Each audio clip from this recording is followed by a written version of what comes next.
இருக்குதா? ரெண்டு பேர் இருக்குதா? அல்லேலூயா. ஒரு பழமொழி இருக்குது, மடியில கனம் இல்லைன்னா வலியில பயம் இல்லைன்னு சொல்லுவாங்க. மடியில அப்படின்னு கனடா பிசினஸ் சொல்றது, ಮಡಿಲಲ್ಲಿ ಭಾರ ಇಲ್ಲ ಅಂದ್ರೆ ದಾರಿನಲ್ಲಿ ಭಯ ಇಲ್ಲ. அல்லேலூயா. இயேசுவின் வருகையை குறித்து யார் சந்தோஷப்படுவார்கள் என்றால் அவர்கள் மடியில கனமில்லாதவர்கள் ஆண்டவருடைய வருகையில் என்ன செய்ய மாட்டாங்க, பயப்பட தேவையில்லை. அல்லேலூயா, அல்லேலூயா. அப்ப பிரியமான தேவ ஜனமே, ஆண்டவர் சொன்னாரு, வேதம் சொல்லுகிறது, இதோ சீக்கிரமாய் வருகிறேன். இது இயேசு இன்றைக்கு நம்ம இடத்திலே சொல்லுகிறார். இந்த வார்த்தையை கேட்டுக் கொண்டிருக்கிற சீயோன் சபையாருக்கு என் ஆண்டவர் பேசுகிறார், என் அருமை மகளே, என் அருமை மகனே, இதோ நான் சீக்கிரமாய் வருகிறேன். இன்னொரு வார்த்தையை சேர்த்து சொல்லணும்னா, உனக்காக சீக்கிரமாய் வருகிறேன். அல்லேலூயா. இந்த உலகத்தில் நிறைய பாடுகளை பட்டு கொண்டிருக்கிற, இந்த உலகத்தாரால நீ அதிக வேதனைப்பட்டு கொண்டிருக்கிற, இந்த உலகம் அதிகமாய் உன்னை துன்பப்படுத்திக் கொண்டிருக்கிறது. சில உறவுகள் உன்னை அதிகமாய் வேதனைப்படுத்திக் கொண்டிருக்கிறது. உன்னுடைய இருதயத்திலும் உன்னுடைய சரீரத்திலும் நீ படாத பாடுபட்டு கொண்டு நீ தினந்தோறும் அழுது வேதனைப்பட்டு கொண்டிருக்கிறதை ஆண்டவர் அறிந்தவராக இந்த வார்த்தையை சொல்லுகிறார், இதோ உனக்காக சீக்கிரமாய் வருகிறேன். அல்லேலூயா, அல்லேலூயா. இதோ நான் உனக்காக சீக்கிரமாய் வருகிறேன் என்று கர்த்தர் சொல்றார். ஒரு ஊழியக்காரர் பிரசங்கத்துல பிரசங்கம் பண்ணி கொண்டு நான் கேட்டேன். அவர் ஒரு மேடையில பிரசங்கம் பண்ணி கொண்டிருந்தாரு. அது இந்த மாதிரி ஒரு ஸ்டாண்ட், பலிபீடம் இல்ல, இந்த மாதிரி ஒரு ஸ்டாண்ட வச்சு அவர் என்ன செஞ்சாராம், பிரசங்கம் பண்ணி கொண்டே இருந்தாராம். என்ன வார்த்தை? இதே வசனம் தான், வெளிப்படுத்தல் 3:11 இல்லையா? ஒரே கூட்டம், சபையில ஃபுல்லா கூட்டம். அப்போ முன்னாடி வரிசையில பின்னாடி வந்தவங்கள என்ன செஞ்சாங்கன்னா, முன்னாடி வரிசையில உட்கார ஆரம்பிச்சிட்டாங்க. அப்போ ஒரு ஆயா உட்கார்ந்துட்டு முன்னாடி, அப்பதான் பிரசங்கத்தை சொன்னார்னு நினைக்கிறேன். யார் ஒரு பிரசங்கத்தை சொல்றது ஞாபகம், இப்போ ஞாபகம். அவர் இதோ நான் சீக்கிரமா வரேன் அப்படின்னு என்ன பண்ணாராம், சொல்லிக்கிட்டே இருந்தாரு. அந்த ஸ்டாண்டு ஃபேன் காத்துலயோ இல்ல கை போட்டோ என்ன ஆயிடுச்சு, அது பேலன்ஸ் பண்ணி பேசிட்டாரு பாத்தீங்களா, அதோட கூட சேர்த்து ஆயா மேல என்ன பண்ணிட்டாரு, கூட இருந்துங்களா ஆயா தூக்கிட்டு சாரிங்க பாஸ்டர் சாரி கேட்டாரு. கூட இருந்துங்களா சாரி கேட்டாங்க. அந்த அம்மா கிட்ட, அம்மா தப்பா நினைச்சுக்காதீங்க, தெரியாம விழுந்துருச்சு. அந்த ஆயா சொன்னாங்களா, பரவாயில்லைங்க, இதோட சீக்கிரமா வரேன், சீக்கிரமா வரணும். அவர் பல தடவை சொல்லிட்டாரு, நான் தான் நகர்ந்து உட்கார்ந்து இருக்கிறோம். அவர் சொல்லி நான் உட்கார்ந்து பாத்தீங்களா, எனக்கு இது வேணும். நாங்க அல்லேலூயா. பிரியமான தேவ ஜனமே, ஆண்டவர் அவருடைய வருகையை குறித்து 3 விதமாக வேதம் நமக்கு சொல்லிக் கொடுக்கிறது. அல்லேலூயா. 3 விதமான வருகை உண்டு. தேவனுடைய வருகை 3 விதம். அல்லேலூயா சொல்லுங்க. தேவனுடைய வருகை 3 விதம். முதலாவதாக எல்லோருக்குமானவராய் இயேசு வந்தார். ஆமென், ஆமென். இரண்டாவதாக தம்முடையவர்களுக்காக இயேசு வருவார். ஆமென். மூன்றாவதாக நியாயம் தீர்க்கிறவராய் இயேசு வருவார். Praise the Lord. முதலாவதாக எழுதிட்டீங்களா? காப்பி அடி போய் அப்புறமா நோட்ஸ் வாங்கி எழுதிங்க. கர்த்தருக்கு ஸ்தோத்திரம். அல்லேலூயா. ஜான் வந்து ஜோனா கிட்ட காப்பி அடிச்சிருக்காரு.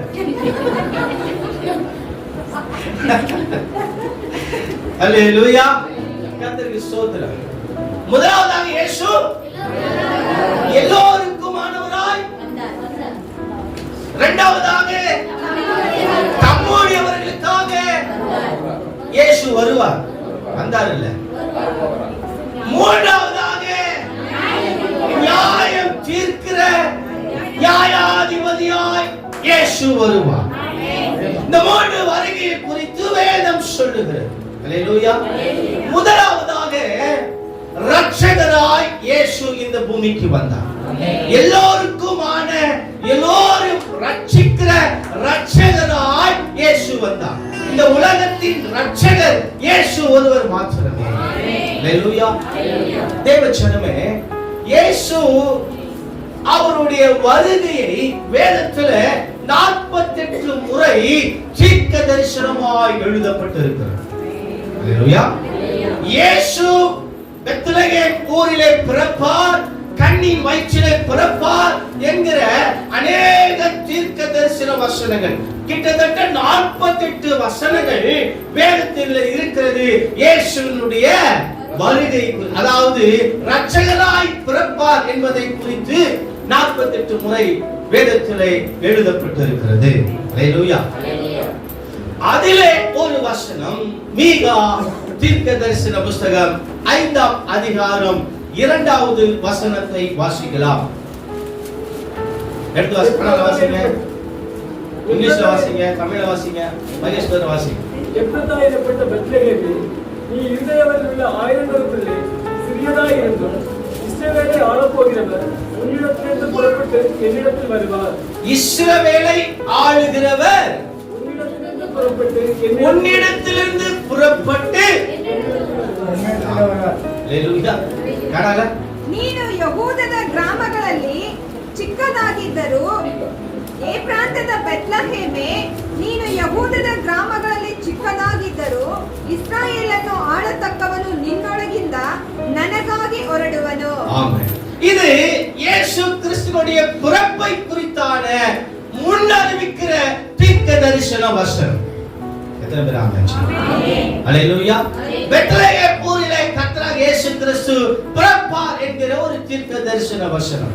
என் அன்புக்குரிய தேவஜனமே, ஆண்டவர் ரட்சகராய் இந்த பூமியிலே பிறந்தார். அல்லேலூயா.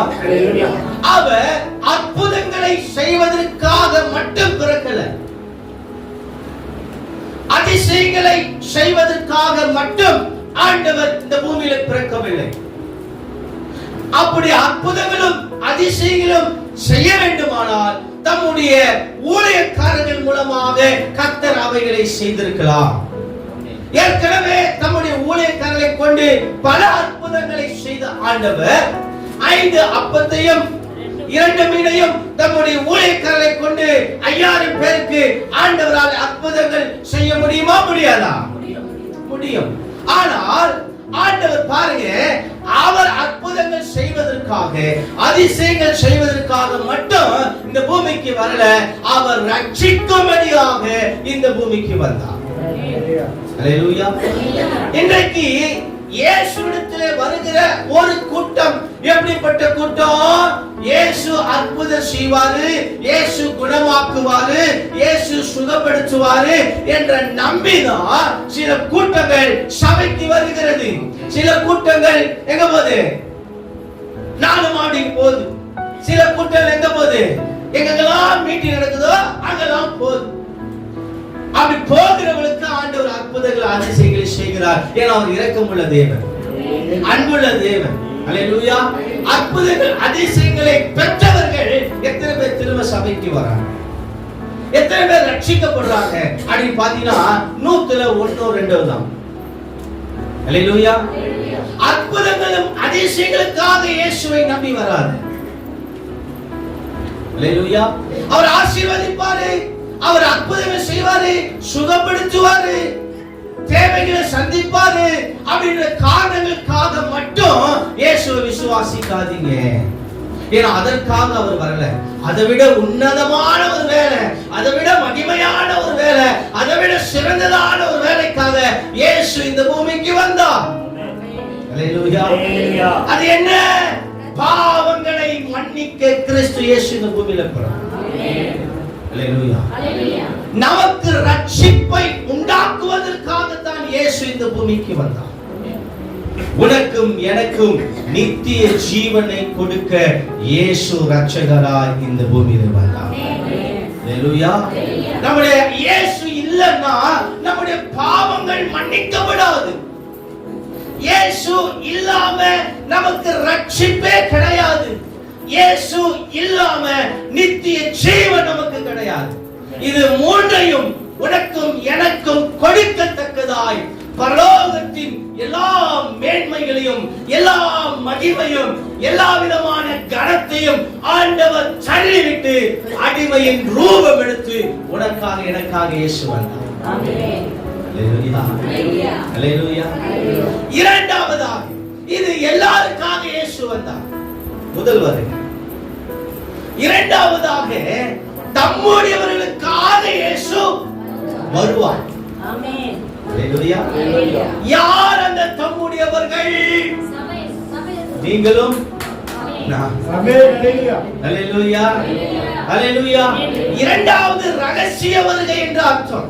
முதலாவதாக ரட்சகராய் பிறந்தார். இரண்டாவது வருகை ரகசிய வருகை. அல்லேலூயா. அல்லேலூயா. Secret coming of Jesus Christ.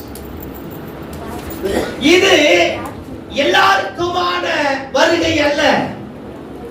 தம்முடையவர்களுக்காக மட்டுமே இயேசு வருகிறார். எது? ரகசிய வருகை. ரகசிய வருகை இந்த உலகத்தாருக்காக அல்ல, கிறிஸ்தவர்களுக்காக, கிறிஸ்துவுக்குள் இருக்கிறவர்களுக்காக தான் இந்த ரகசிய வருகையை ஆண்டவர் வைத்திருக்கிறார். அல்லேலூயா. 1 தெசலோனிக்கேயர் 4ஆம் அதிகாரம் வசனம் 16-17 வாசிக்கலாம். ஏனெனில் கர்த்தர் தாமே ஆரவாரத்தோடும் பிரதான தூதனுடைய சத்தத்தோடும் தேவ எக்காலத்தோடும் வானத்திலிருந்து இறங்கி வருவார். அப்பொழுது கிறிஸ்துவுக்கு மரித்தவர்கள் முதலாவது எழுந்திருப்பார்கள். பின்பு உயிரோடு நாமும் கர்த்தருக்கு எதிர்கொண்டு போக மேகங்கள் மேல் அவர்களோட கூட ஆகாயத்தை எடுத்துக் கொள்ளப்பட்டு இவ்விதமாய் எப்பொழுதும் கர்த்தருடனே கூட இருப்போம். ஆமென். அல்லேலூயா. இந்த ரகசிய வருகை யாருக்கானது என்பதை சபையார் அறிந்து கொள்ள வேண்டும். அல்லேலூயா. இந்த ரகசிய வருகை யாருக்கானது? அல்லேலூயா. நீதிமான்களுக்காகவும் பரிசுத்தவான்களுக்காகவும் கர்த்தராகிய இயேசு கிறிஸ்து ரகசியமாய் வருகிறார். ஆமென். அல்லேலூயா. அல்லேலூயா. யாருக்கானது? நீதிமான்களுக்கானது. யாருக்கானது? பரிசுத்தவான்களுக்கானதா ரகசிய வருகை. அல்லேலூயா. இந்த ரகசிய வருகையில யார் எடுத்துக் கொள்ளப்படுவார்? ஆமென். அல்லேலூயா. இந்த ரகசிய வருகையில யார் எடுத்துக் கொள்ளப்படுவார்கள்? யார் அழைக்கப்பட்டார்களோ, யார் தெரிந்து கொள்ளப்பட்டார்களோ, யார் பிரித்தெடுக்கப்பட்டவர்களோ அவர்களுக்காக ரகசிய வருகை இருக்கிறது. அவர்கள் தேவனுடைய ரகசிய வருகையில எடுத்துக் கொள்ளப்படுவார்கள். எத்தனை பேர் ஆமென் சொல்லுங்க? அல்லேலூயா. யாருக்கானது ரகசிய வருகை? பரிசுத்தவான்களுக்காக. யார் ரகசிய வருகையில எடுத்துக் கொள்ளப்படுவார்கள்?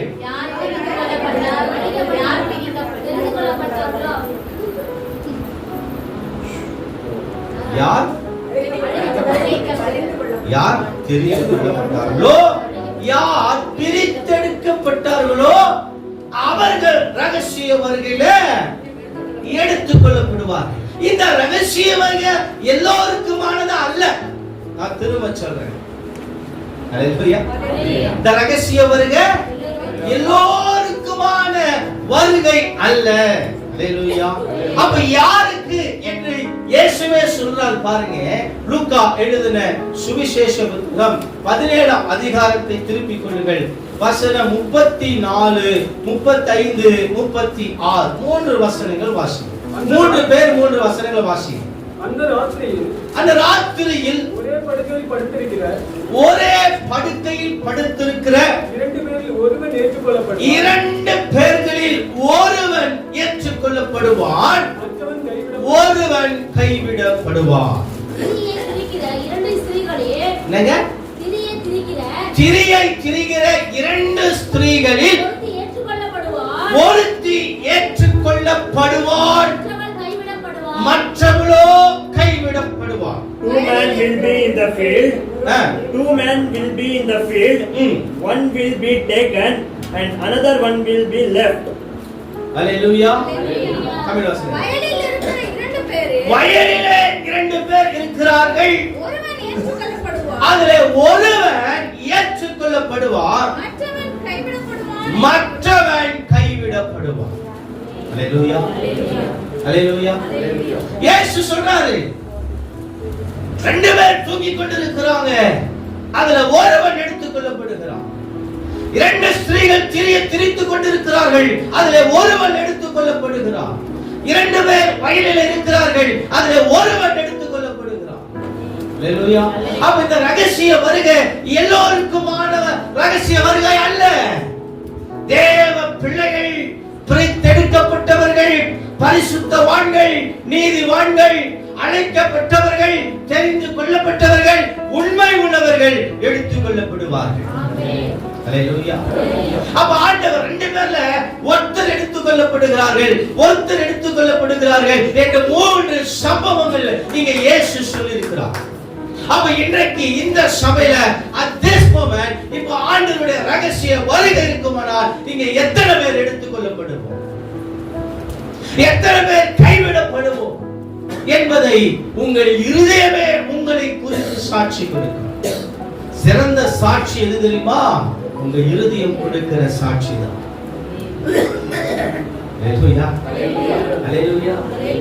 சிறந்த சாட்சி யாரு? உங்க இருதயம் தான். ஏன்னா உங்களை பற்றி சகலமும் உங்கள் இருதயம் அறிந்திருக்கிறது.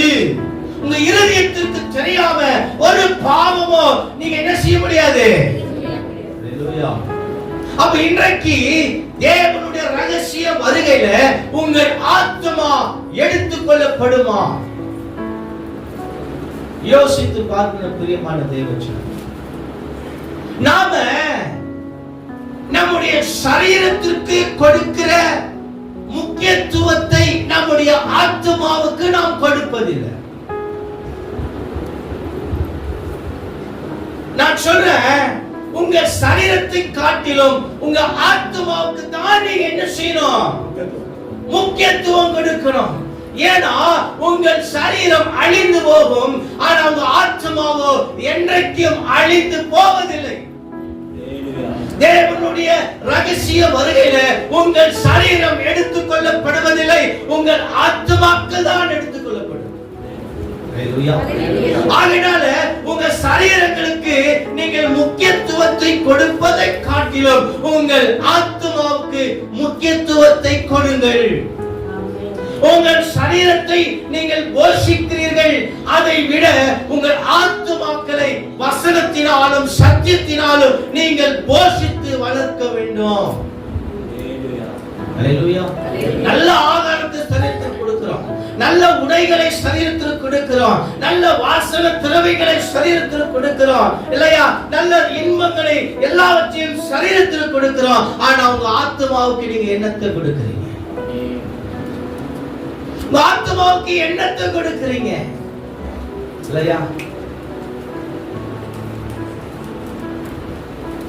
சரீரத்தை காட்டிலும் ஆத்மாவுக்கு முக்கியத்துவத்தை கொடுங்க. ஏன்னா அதுதான் பரலோகத்துக்கு போகும், உங்கள் சரீரம் அல்ல. அல்லேலூயா. மண்ணிலிருந்து எடுக்கப்பட்டது மண்ணுக்கே திரும்பும். ஆனா நம்ம ஆத்மா அப்படி அல்ல. அல்லேலூயா. ஆகவே தேவச்சனமே, வாழ்க்கையில வசதியா வாழணும், நல்லா இருக்கணும், அப்படி இப்படி சொல்லி நிறைய காரியங்களை செய்கிற சந்தோஷம் நல்லா செய்யுங்க. ஆனால் அவைகள் தேவனுடைய ராஜ்யத்தை சுதந்தரிப்பதில்லை. அல்லேலூயா. உங்க சரீரம் தேவனுடைய ராஜ்யத்தை சுதந்தரிப்பதில்லை. அல்லேலூயா. ஆண்டவருடைய ரகசிய வருகையில நீங்க வைத்திருக்கிற விலையேறப்பட்ட செல்போனோட கூட நீங்க என்ன செய்ய முடியாது, நல்ல காஸ்ட்லியான புடவையோ பேண்ட் ஷர்ட்டோ கோட் சூட்டோ இதோட கூட எங்க போக முடியாது, பரலோக ராஜ்யத்துக்கு போக முடியாது. நல்ல காரு பைக் இதோடு கூட என்ன செய்ய முடியாது, ரகசிய வருகையில போக முடியாது. திரளான பணம் நகை இதுக்காக ஓடிட்டு இருக்கிறோம் இல்ல. இன்னும் சம்பாதிக்கணும், இன்னும் சேர்த்து வைக்கணும். ஹalleluya. நான் சொல்றேன், இது அதற்கான நேரம் இல்லை. ஆண்டவர் பூமியில அல்ல, பரலோகத்தில் உங்க பொக்கிஷங்களை சேர்த்து வைங்கள் என்று பிரசங்கித்தார். ஹalleluya. ஆனா கிறிஸ்தவர்கள் என்று சொல்லுகிறோம், ஆவிக்குரியவர்கள் என்று சொல்லுகிறோம், பரிசுத்தவான்கள் என்று சொல்லுகிறோம், பரிசுத்த பந்தில பங்கு பெறுகிறவர் என்று சொல்லுகிறோம். ஆனால் நம்முடைய பொக்கிஷங்களை பூமியில தான் சேர்த்து வைக்கிறோம், பதுக்கி வைக்கிறோம், ஒளித்து வைக்கிறோம். அப்படிப்பட்டவங்க எப்படி நீ தேவ ராஜ்யத்தை சுதந்திரிக்கிறீர்கள்? ஐஸ்வர்யவான்கள் தேவனுடைய ராஜ்யத்தில் காட்டிலும் ஒட்டக மாட்டலும்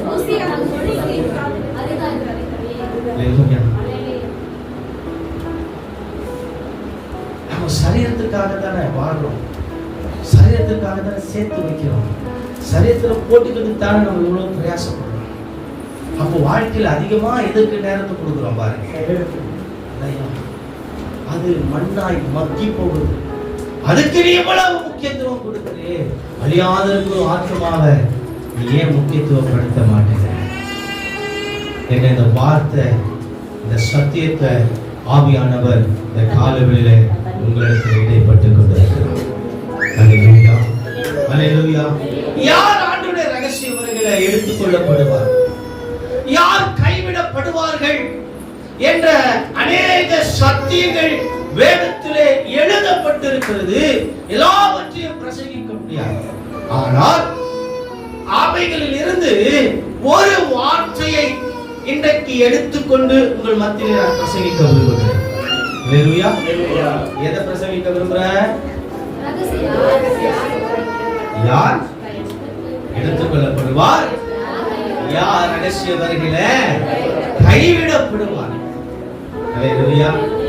முதலாவதாக தேவ சத்தத்திற்கு செவி கொடுக்கிறவர்கள் எடுத்துக்கொள்ளப்படுவார்கள். ஹalleluya.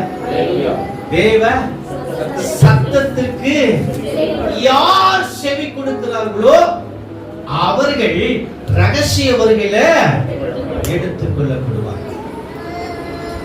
யாருக்கு சத்தம் கேட்கும் தெரியுமா? சத்தம் கேட்டதானே செவி கொடுக்கணும். சத்தம் கேட்டதானே. அப்ப யாருக்கு சத்தம் கேட்கும்?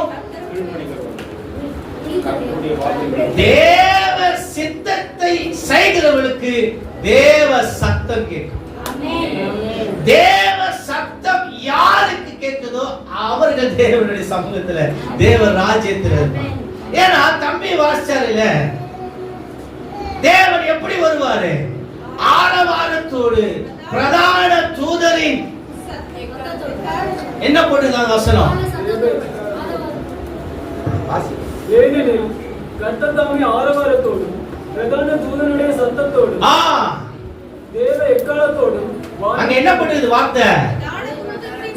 சத்தம். ஹalleluya. அந்த வருகையின் சத்தம் யாருக்கு கேட்கப்படுகிறதோ அவர்கள் தான் ரகசியவர்கள் எடுத்துக் கொள்ளப்படும். அந்த சத்தம் புறஜாதிகளுக்கு கேட்காது. அந்த சத்தம் பாவிகளுடைய செவிகளை கேட்காது. அந்த சத்தம் துன்மார்க்கனுக்கு கேட்காது. பின்ன யாருக்கு அந்த சத்தம் கேட்கும்?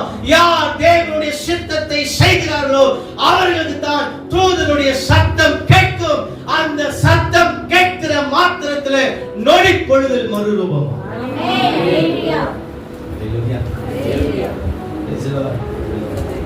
அப்போ தேவனுடைய ரகசிய வருகையில நீங்கள் இருக்க வேண்டுமானால் தேவனுடைய சத்தத்திற்கு செவி கொடுக்க வேண்டும். ஹalleluya. வாசி யோவான் சுவிசேஷம் 10ஆம் அதிகாரம் 3வது வசனம்.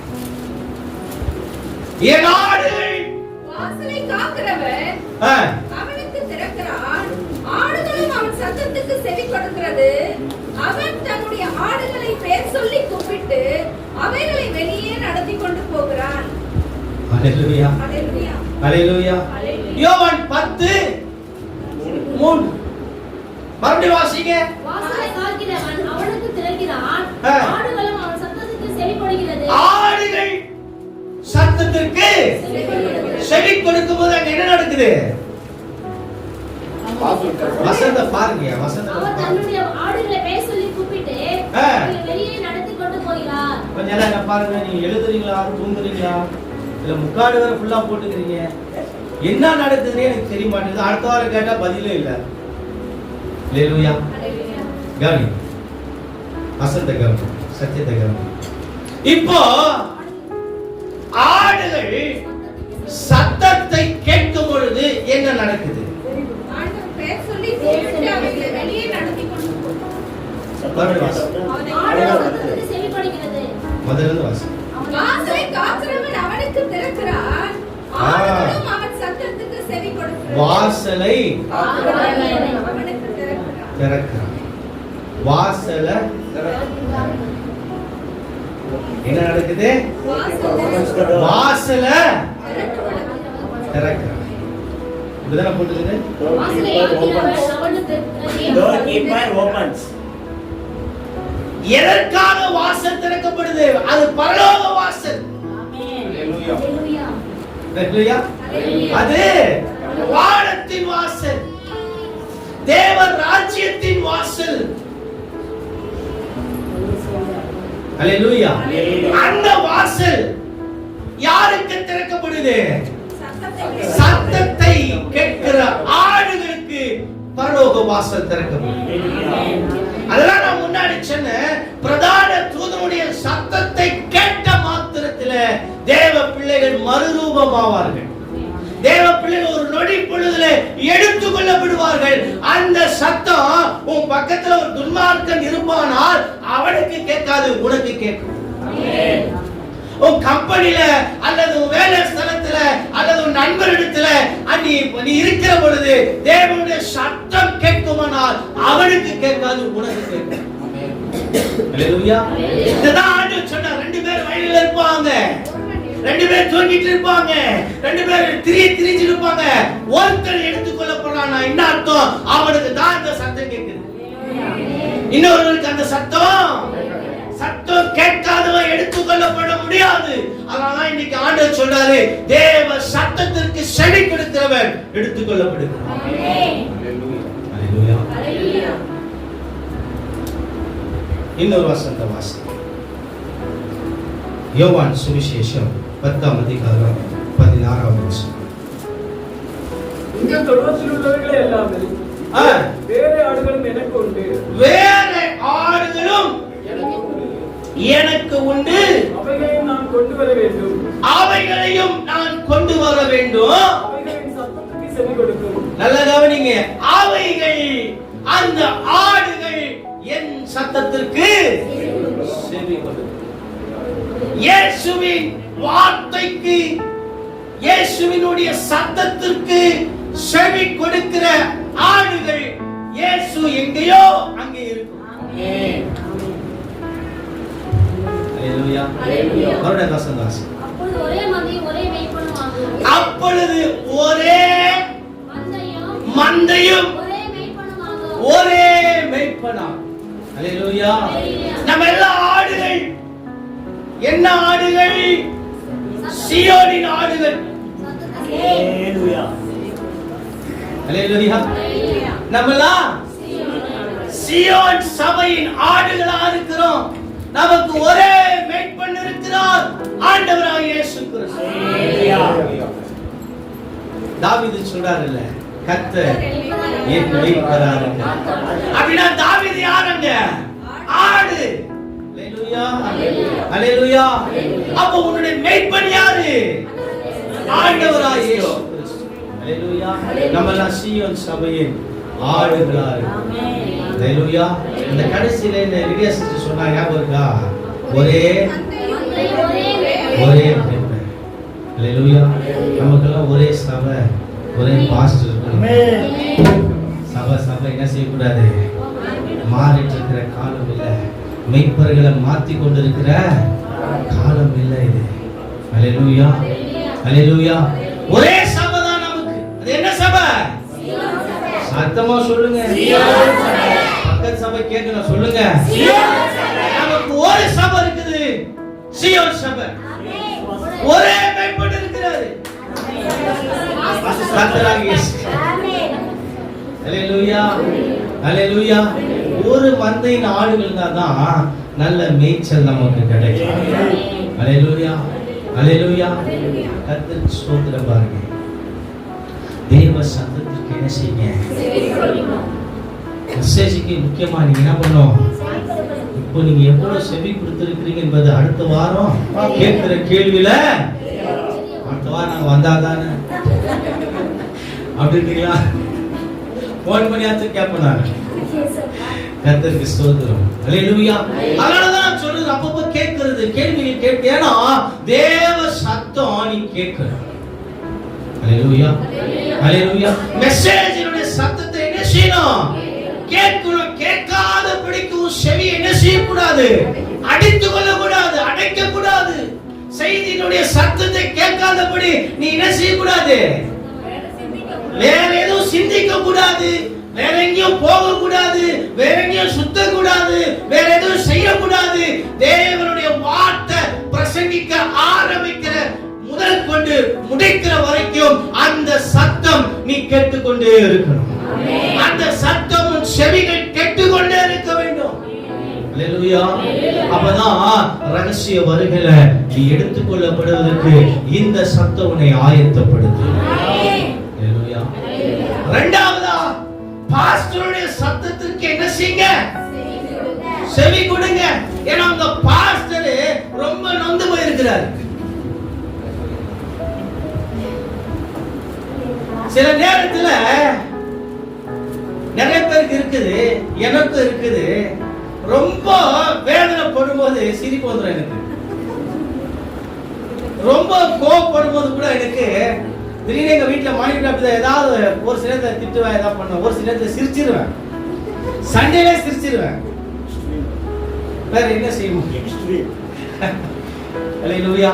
அந்த மாதிரி தான் இப்ப நான் பண்ணிட்டு இருக்கிறேன். ஆனா உள்ள இல்லைங்களா, நிறைய ஆத்துமாக்கள் செவி கொடுக்கிறது பாஸ்டர். அல்லேலூயா. உங்களுக்கு நீங்கள் பார்க்கும்படியாக ஒரு மேய்ப்பன் உங்களுக்கு ஆண்டவர் அந்த மேய்ப்பன் கொடுத்திருக்கிறார். அதுதான் பாஸ்டர் மாதிரி. அல்லேலூயா. அந்த மேய்ப்பர் உங்களுக்கு இன்னொரு மேய்ப்பரை கொடுத்திருக்கிறார். அந்த யாரு? பாஸ்டர்ஸ். அல்லேலூயா. வேதத்துல இன்னொரு வசனம் இருக்குது, காண்கிற உன் சகோதரனை நீ நேசிக்காவிட்டால் காணாத, சொல்லுங்க வாயை திறந்து, காணாத ஆண்டவரை நீ எப்படி நேசிப்ப? தேவனிடத்தில் அன்பு கூறுகிற அதே போல சரி வாசிங்க சிஸ்டர். தேவனிடத்தில் அன்பு கூறுகிற ஒருவன் சொல்லியோ தன் சகோதரனை பகைத்தால் அவன் பொய்யன். தான் கண்ட சகோதரத்தில் அன்பு கூறாமல் இருக்கிறவன் தன் காணாத தேவனிடத்தில் எப்படி அன்பு கூறுவான்? ஆம், அதேதான் இங்கேயும். நீங்க பார்க்கிறவங்க பாஸ்டருக்கு வார்த்தைக்கு நீங்க செவி கொடுக்கலனா, நீங்க காணாத அந்த மேய்ப்பனுக்கு எப்படி செவி கொடுப்பீங்க? வாய்ப்பு புரியுதா? புரிஞ்சா கர்த்தருக்கு சொல்லுங்க. ஏன்னா நிறைய வார்த்தைகளை நான் சொல்லிட்டே இருக்கிறேன், ஆனா யாருமே ரெஸ்பான்ஸ் பண்றது இல்ல, கீழ்ப்படிறது இல்ல, உதாசீனப்படுத்துறீங்க, நிர்விசாரமா இருக்கிறீங்க. ஒரு சிலரை குறித்து நான் ரொம்ப வேதனைப்படுறேன்.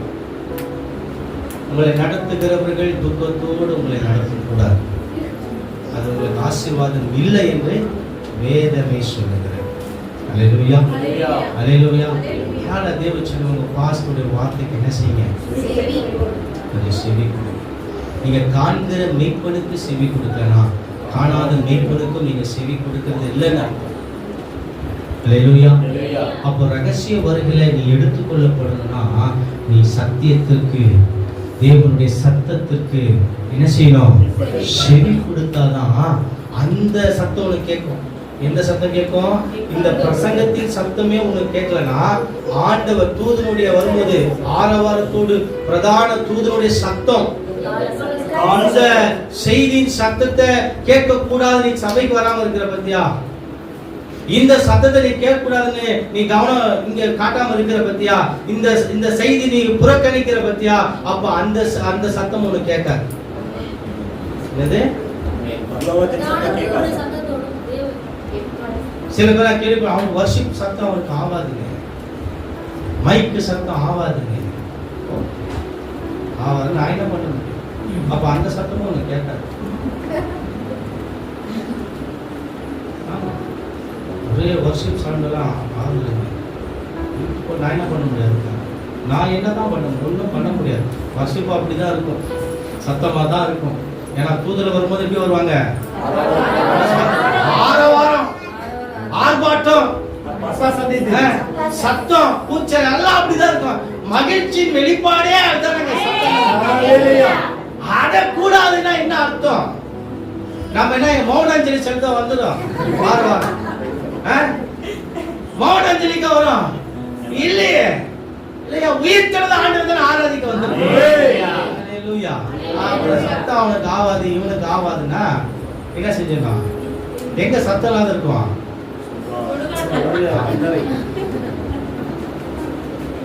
சத்தம் உனக்கு பிடிக்கலன்னா உனக்கு அதான் பிடிச்சிருக்குன்னு அர்த்தம் இல்லையா? தேவச்சு ஆண்டவருடைய சத்தத்துக்கு என்ன செய்யும்? என் ஆடுகள் மாதிரி நீங்க ஆடுகள் மாஸ்டர் மேய்ப்பனுடைய சத்தத்திற்கு என்ன செய்யுங்க? செவி கொடுங்க. நீங்க ஊழியக்காரருக்கு செவி கொடுத்தாதான் தேவனுடைய ரகசிய வருகையின் சத்தத்துக்கும் உங்க செவிகள் கேட்கப்பட்டு நீங்க தேவனுடைய ராஜ்யத்துல இருப்பீங்க. வசனம் சொல்லுது 1 தெசலோனிக்கேயர் 4 கடைசி வசனத்துல இவ்விதமா என்றென்றைக்கும் கர்த்தரோடு இருப்போம். வார்த்தை ரொம்ப பிடிச்சது. இவ்விதமாய் எவ்விதமாய் நேரம் இல்ல எவ்விதமாய் அந்த வசனத்தை படிங்க. பின்பு விராட்டுக்கும் நாமும் கர்த்தருக்கு எதிர்கொண்டு போக மேல்மன் மேல் அவரோடு கூட ஆகாயத்தில் எடுத்துக்கொள்ளப்படும். ஓகே, இதெல்லாம் ஓகே. எப்பொழுதும் இதெல்லாம் ஓகே. இந்த லைன் வந்து பாருங்க, இப்போ வாசிங்க. இவ்விதமாய் எப்பொழுதும் இவ்விதமாய் எப்பொழுதும் கர்த்தருடைய இருப்போம். இவ்விதமாய் எப்பொழுதும் கர்த்தருடைய இருப்போம். எவ்விதமாய் இருப்போம்? ஆரவாரமாய் இருப்போம். ஹல்லேலூயா. எப்படி இருப்போம்? ஆரவாரத்தோடு ஆர்ப்பாட்டத்தோடு இருப்போம். இவ்விதமாய் எப்போதும் மகிழ்ச்சியா இருப்போம், சந்தோஷமா இருப்போம். இதெல்லாம் கர்த்தர் சொல்றாரு. ரகசிய வருகையில எடுத்துக் கொள்ளப்படுகிற ஆத்துமா எவ்விதமா இருக்கும்? மகிழ்ச்சியாய் சந்தோஷமாய் தேவனுடைய ராஜ்யத்திலே எப்பொழுதும் கழிவுறு கொண்டே இருக்கும். ஹல்லேலூயா. அதான் இப்பவே நீ என்ன பண்ணு? செவி கொடு. மத்திய சுவிசேஷம் 17:5 வாசிங்களேன். சீக்கிரம். அவன் பேசுகையில் இதோ ஒளியுள்ள ஒரு மேகம் அவர்கள் மேல் நிழலிட்டது. இவர் என்னுடைய நேசகுமாரன், இவர் என்னுடைய நேசகுமாரன், இவரில் பிரியமாயிருக்கிறேன், இவரில் பிரியமாயிருக்கிறேன், இவருக்கு செவி கொடுங்கள் என்று இவருக்கு சத்தம் உண்டாயிற்று. செவி கொடு. பதில பாச்சு, இவருக்கு பாஸ்டருக்கு செவி கொடு. ஹல்லேலூயா, ஹல்லேலூயா. அதுல ஒரு ஆசீர்வாதம் இருக்கு. இவங்க செவி கொடுக்கிறவர்கள் எடுத்துக் கொள்ளப்படுவார்கள். யார் கைவிடப்படுவா? சுருக்கமா சொல்றேன். யாருக்கு பாருங்க, நீங்க லூக்கா சுவிசேஷம் 14:29 பாத்தீங்கன்னா வாசிக்காதீங்க. அங்க ஐஸ்வர்யன் மரிச்சிட்டு எங்க போறான்? பாதாளத்துக்கு போறான். அப்ப சொல்ற அவன் வார்த்தை சொன்னா, எனக்கு எத்தனை சகோதரர் இருக்காங்க மேல? அவனுக்கு என்ன விட மோசமானவங்களா இருக்கிறானுங்க. கண்டிப்பா ஏன் இடத்துக்கு தான் அவனுக்கு வருவானுங்க. எனக்கு நல்லா தெரிஞ்சு போச்சு. அதனால என்ன பண்ணுங்க, நான் போய் இல்லையா கேட்கிறானா இல்லையா? எவ்வளவு பாசம் பண்ற பாதாளத்துல மேல இருக்கும்போது பாசம் வர்றது கிடையாது.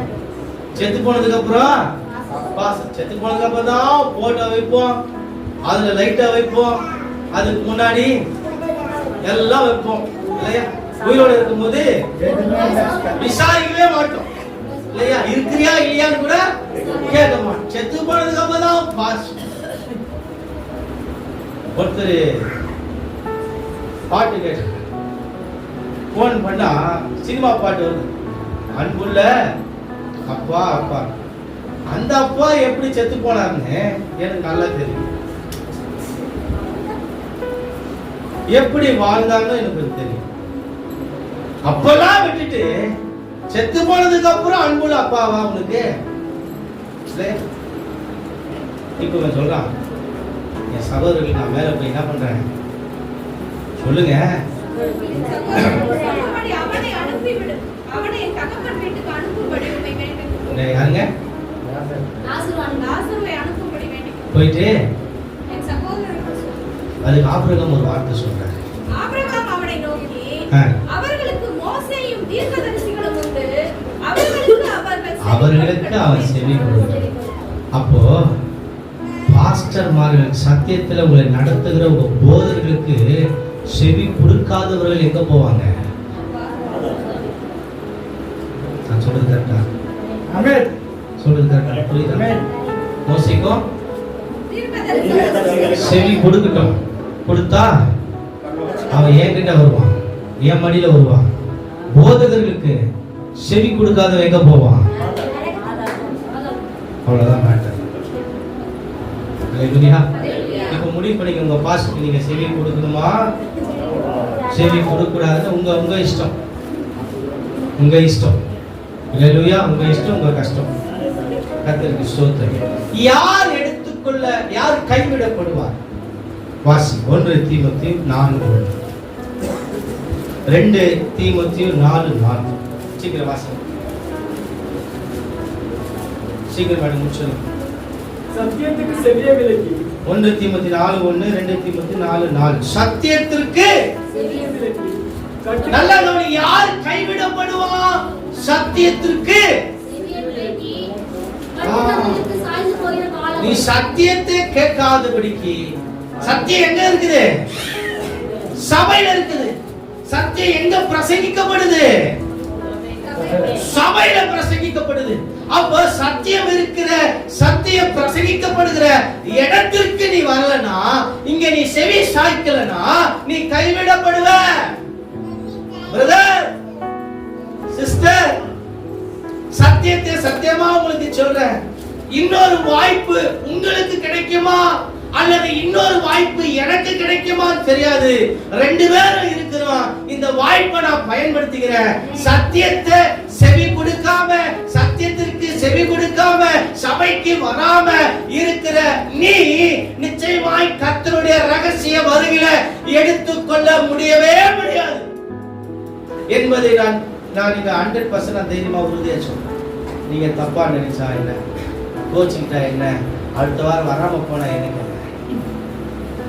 செவி கொடுத்தா எடுத்துக்கொள்ள, செவி அடைத்துக் கொண்டா கைவிட. வசன வாசி மறுபடியும். சத்தியத்திற்கு செவி விலக்கி, சத்தியத்திற்கு உன் செவியை விலக்கி கட்டு கதைகளுக்கு சாய்ந்து போகிற காலம் வரும். இன்றைக்கு அப்படிப்பட்ட காலம் தான். சத்தியத்திற்கு செவி கொடுக்காம கட்டு கதைகளுக்கு சாய்ந்து போகிற ஆத்துமாக்கள் இன்றைக்கு பெருகி இருக்கிறாங்க. 2 தீமோத்தேயு 3:7 வாசிக்கிறா. நேரம் இல்ல, எப்பொழுதும் கற்றாலும் ஒருபோதும் சத்தியத்தை அறிந்து உணராதவர்களாய் இருக்கிற பெண் பிள்ளைகளுடைய வீடுகளிலே இப்படிப்பட்டவர்கள் நுழைந்து அவர்களை வசப்படுத்திக் கொள்ளுகிறார்கள். ஒரு கூட்டம் திரிகிறது. கட்டு கதைகளை சொல்லி, இல்லாததும் பொல்லாததுமான சொல்லி வீடுகள் தோறும் உள்ள நுழைந்து சத்தியத்தை விட்டு விலகுகிற, சத்தியத்தை விட்டு விலகச் செய்கிற காரியங்களை செய்கிற கூட்டங்கள் அதிகமாக இருக்கிறது. அவங்க உங்க வீட்டுக்குள்ள சேர்க்காதீங்க. உங்க சபைக்கு விரோதமாய், உங்க போதனைகளுக்கு விரோதமாய், சத்தியத்திற்கு விரோதமாய் பேசுகிறவர்களை உங்க வீட்டுக்குள்ள அனுமதிக்காதீங்க. 2 பேரும் நான் பார்க்கிறேன். சிலர் அப்படியே டிராவல் பண்றீங்க, 2 பக்கமா டிராவல் பண்றீங்க. ஒண்ணு இந்த சபையில, இன்னொன்னு வேற சபையில.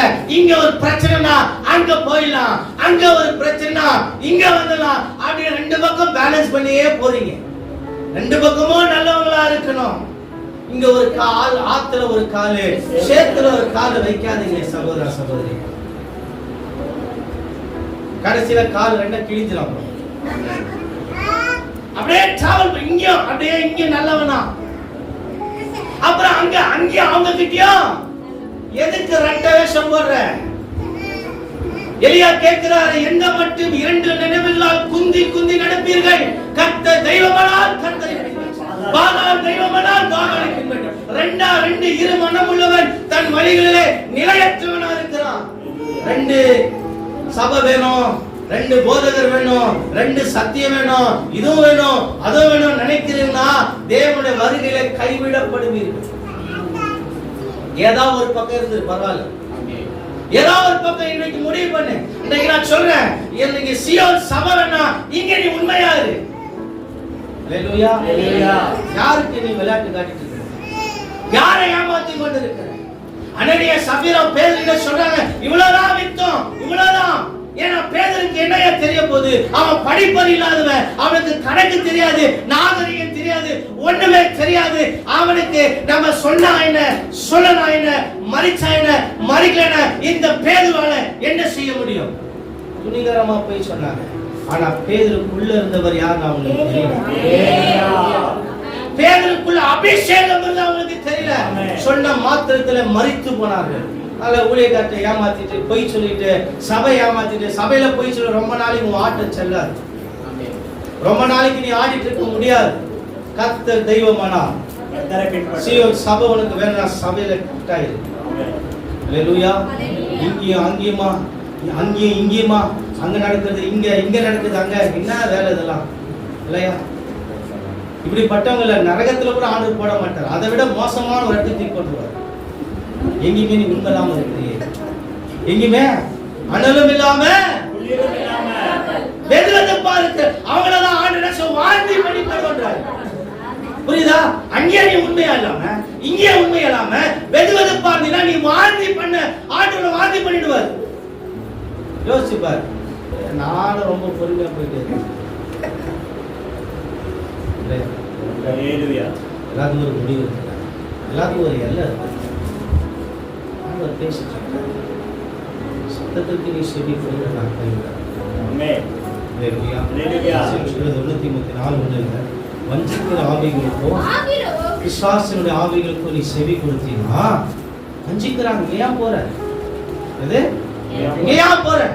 நான் உனக்கு அது தரேன், இது தரேன், அவ்வளவு தரேன், இவ்வளவு தரேன், நான் பார்த்துக்கிறேன், நான் செய்யறேன். வஞ்சிக்கிறது எவ்வளவு நாளைக்கு நீ வஞ்சிக்க? இந்த வஞ்சனையில விழுந்துடாதீங்க. முத ஏவல் விழுந்தது எதுல?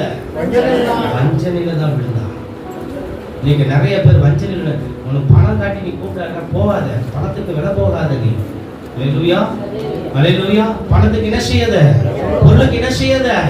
பேதுரு இயேசு கூப்பிட்டாரு, மலை பின்னி கொண்டு அவன் ஒரு பழப்பு இருந்துச்சு, ஒரு பிசினஸ் இருந்துச்சு. இயேசு கூப்பிட்ட பொழுது என்ன பண்ணார் பேதுரு? அவ்வளவுதான். அல்லேலூயா, அல்லேலூயா. நீ காசு தர, எனக்கு இயேசு தான் வேணும். ஆமென். அல்லேலூயா, அல்லேலூயா. எனக்கு காசு வேணாம், இயேசு தான் வேணும். அல்லேலூயா. அந்த மாதிரி சொல்லி சத்தியத்துக்கு சாட்சியா இருக்கிற ஒரு காலம் இருக்குங்க. அல்லேலூயா. இதனால பாருங்க, இந்த கட்டு கதைகளுக்கும் வஞ்சிக்கிற ஆவிகளுக்கும் ஏமாத்துறவர்களுக்கும் தந்திரமாய் உள்ள நுழைந்து உங்களை வசப்படுத்தி கொள்வதற்கும் ஜாக்கிரதையா இருக்கு. அப்படிப்பட்ட வீடுகளை கூட என்ன செய்யாத. ஒரே சபை இருக்குது, சீயோன் சபை. அந்த சபைக்கு விரோதமா நீ பேசாத. எவ்வளவு தைரியம் தான் என் சபை பத்தி என்கிட்ட நீ பேசுற அப்படின்னு உங்களுக்கு சொல்ல தைரியம் இருக்குதா? என் சபையில 1000 குறைகள் இருக்கும், நிறைகள் இருக்கும், அதை நான் பார்த்துக்கிறேன், நீ உன் சபையை பார்த்துக்கோ. அல்லேலூயா. அப்படின்னு சொல்லணும். நீ இடம் கொடுக்கிற. ஒரு பழமொழியில இருக்குல்ல, ஊசி இடம் கொடுக்காம நூலு. நீ இடம் கொடுத்ததுனாலதான் அவன் நுழையறான். ஏன் நீ இடம் கொடுக்கிற? ஏதாவது ஒரு பக்கம் இருந்துட்டு போயிடு. அவங்களுக்கு போற பக்கம் நிம்மதி இருக்கான் இல்லையா? யாரு செத்தாலும் என்ன பண்றோம்? எவ்வளவு நாளைக்கு கலந்துட்டு இருக்கிறோம்? எவ்வளவு நாளைக்கு கழுவோம்? செத்து போன குறிச்சு எவ்வளவு நாளைக்கு கலந்துட்டு இருக்கோம்? ஒரு மாசம், அவ்வளவுதான். அந்த மாதிரி நினைச்சுக்க வேண்டியதுதான்.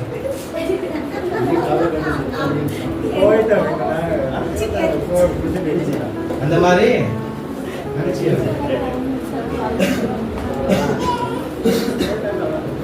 சத்தியத்தை சத்தியமாய் பிரசங்கிக்கலாம். எனக்கு பரவாயில்ல, என்ன ஆண்டு நரகத்தில் ஆமென். புரியுதுங்களா? புரியுதுங்களா? ஹல்லேலூயா. இனிமே இப்படிதான் இருக்கும். 6-7 மாசம் அப்படியே அப்பா இறந்து கொஞ்சம் அப்படியே போயிட்டு இருந்தோம். அதுக்கப்புறம் காலம் சொன்னா ஆண்டு சொல்லிட்டாரு, சீக்கிரமா வரேன், சீக்கிரமா ஒரு சபை ஆயத்தப்படுத்துறாரு, உனக்கு கொடுத்திருக்கிற ஆத்மாவை நீ ஆயத்தப்படுத்து, நான் சீக்கிரமா வர ஆண்டு சொன்னால்தான் அப்படி பொங்குறாங்க. அல்லேலூயா. இல்லைன்னா அப்படி பொங்கிருக்க மாட்டேன் சொல்லிட்டாரு, சீக்கிரம் வரப்போறேன், ஒரு சபையை ஆயத்தப்படுத்து.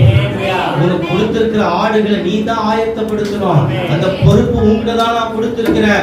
அதனால எவ்வளவு சொல்ல முடியுமோ, கண்டிக்க முடியுமோ, எவ்வளவு கடினப்படுத்த முடியுமோ, எவ்வளவு ஒழுங்குபடுத்த முடியுமோ, எவ்வளவு சீர்படுத்த முடியுமோ, அவ்வளவாய் உன்னுடைய ஆடுகளை இணைச்சி தயார்படுத்தி சீக்கிரமாய்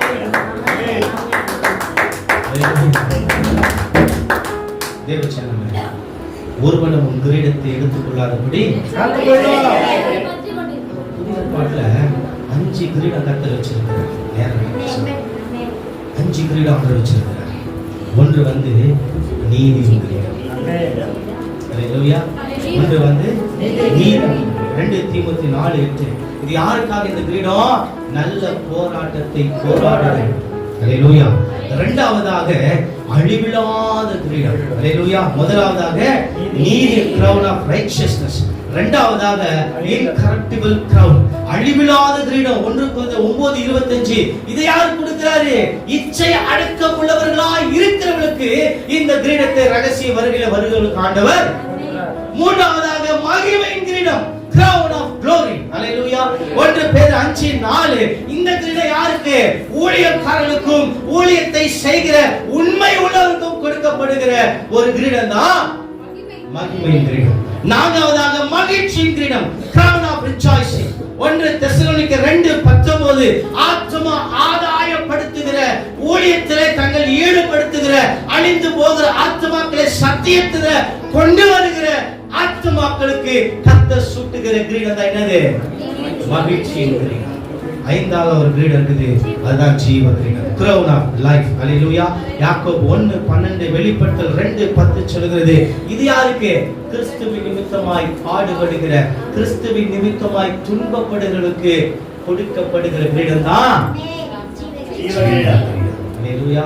5 விதமான கிரீடத்தோடு ரகசிய வருகை இருக்கிறது. அல்லேலூயா.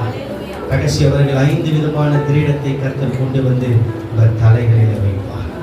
எப்படி ஒரு தலையில 5 கிரீடம் வைப்பார்? ஒண்ணு மேல அடக்கி வைப்பாரோ? சத்தியமா எனக்கு தெரியாது, ஆனா வைப்பார். எப்படி வைப்பாரு எனக்கு தெரியாது, எப்படியாவது வைப்பார். அல்லேலூயா. கணினி முடிச்சு